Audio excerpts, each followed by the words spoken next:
E para falar um pouco mais sobre o tabagismo, nós convidamos a doutora Débora Maciel, que é pneumologista. Obrigado por atender ao nosso convite, participar do Mais Saúde nessa tarde de quarta-feira. O dia é só dia 31, mas a gente tem que se preocupar em todo o tempo, né, doutora, com esse grave problema de saúde pública ainda no nosso país, apesar dos índices de consumidores terem, né, apontado uma queda.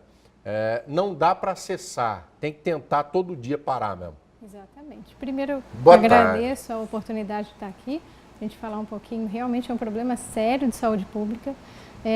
Por mais que a gente tenha conseguido reduzir bastante, né, a incidência, o número de pessoas fumando, ainda é um problema muito grave. São bilhões de pessoas fumando no mundo, né? E causa muitas doenças. As pessoas às vezes acham que está só atrelado com problemas pulmonares em si, mas tem muitas outras doenças que estão relacionadas com o tabagismo. E é importante sequer experimentar. A gente fala de droga e o cigarro é, né, danoso por demais ao organismo, como disse a doutora. Mesmo eu, que já parei, graças ao bom Deus me livrei, do dia para a noite, doutora, mas sofri por demais. Tive crise de abstinência, é terrível, porque é um vício, é uma dependência. Eu posso apresentar mais adiante algum tipo de problema em decorrência daqueles anos lá atrás de pito. Exatamente.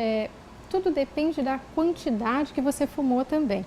Para problemas pulmonares em si, a quantidade que você tem que ter fumado, o tempo de exposição em si faz diferença. Para outras doenças, como o problema de infarto, derrame, um câncer, às vezes só um contato que você tenha, até mesmo você ter o contato como passivo, fica perto de quem fuma, também pode trazer doença. Então você imagina que só de ficar perto de alguém que fuma já pode trazer doença, imagina você fumando.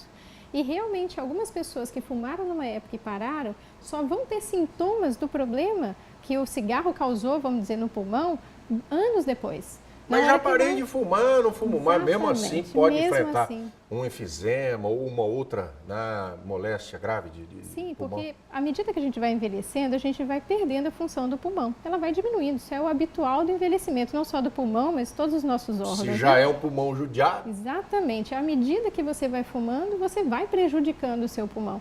Só que talvez na época que você parou, você ainda não tinha sintomas relacionados a isso.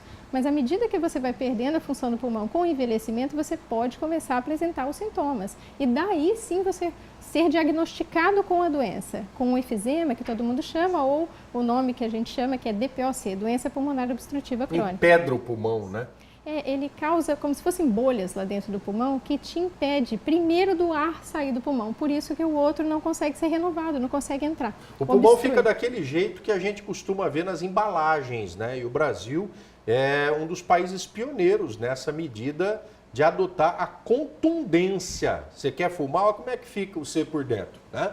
O pulmão fica tudo preto, feio, queimado. Ah, Rodrigo, mas é bom, me acalma, aquela senhora disse, inclusive, tem hora que eu tô com as ideias embaralhadas, não consigo fazer nada. Aí é a droga, né, a necessidade. Não dá para parar do dia para a noite. Eu parei, difícil por demais. Tem gente que vai paulatinamente deixando de consumir. O importante é nem acender o primeiro, né, doutora? A forma de você parar de fumar, acho que varia muito de cada um. Tem gente que consegue determinar e conseguir parar de fumar. E outros precisam de auxílio, ou acaba fazendo isso paulatinamente, ou precisa de medicação, precisa do especialista que veja e o ajude. O que eu digo para todo mundo é, independentemente da forma que você parou, o que você quer? É ficar sem esse risco. Então não interessa se precisa de ajuda de medicação ou não, o importante é você parar. O importante é procurar ajuda caso você não esteja conseguindo fazer isso por conta própria. É um problema de saúde pública, portanto, devem existir políticas públicas voltadas a esse público. A senhora disse que as pessoas precisam procurar. E onde procurar? Eu quero parar de fumar, não aguento mais. Aqui, por exemplo, em Bauru, em outras cidades, a gente tem centros de atendimento? Sim. Aqui em Bauru, o que a gente tem de oportunidade? Então, você tem a rede básica de saúde, que você tem os médicos que são os generalistas. Alguns deles podem se sentir à vontade de conhecer o tratamento para já prescrever para o paciente, mas pelo menos já aconselhá-lo de que maneira ele pode ir reduzindo e até parar de fumar. Não consigo, preciso de ajuda. Quem que eu peço ajuda? A quem? Então, lá no AME, por exemplo, a gente tem um atendimento de pneumologista. Então, você pode pedir a consulta para passar com o pneumologista, ele vai avaliar a capacidade do seu pulmão e conversar com você em relação ao tratamento para parar de fumar.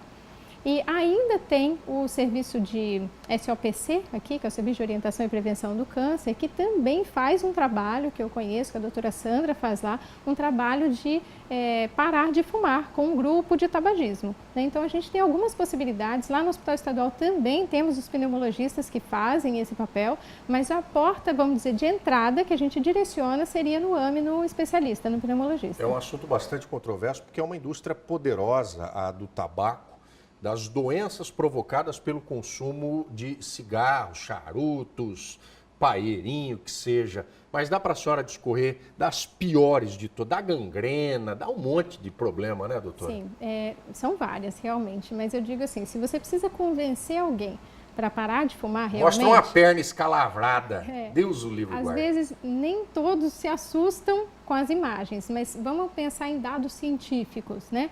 O que a gente tem de embasamento?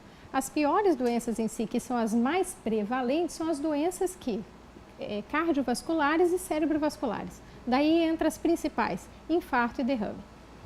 A gente também tem vários tipos de tumores, porque todo mundo quando pensa no cigarro, pensa na doença pulmonar.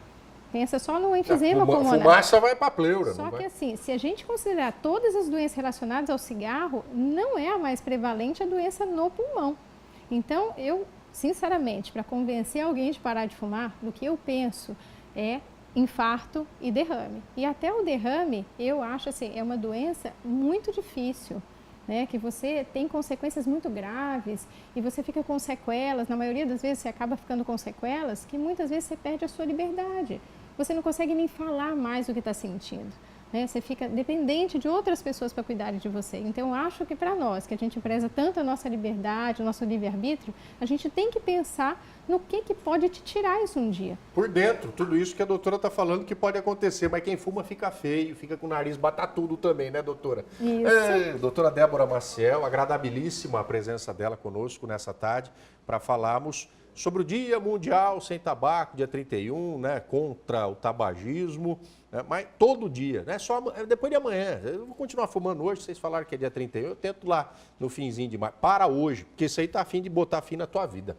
Obrigado, doutora, peço licença, mais saúde, a gente sempre trazendo assuntos pertinentes a respeito da nossa existência.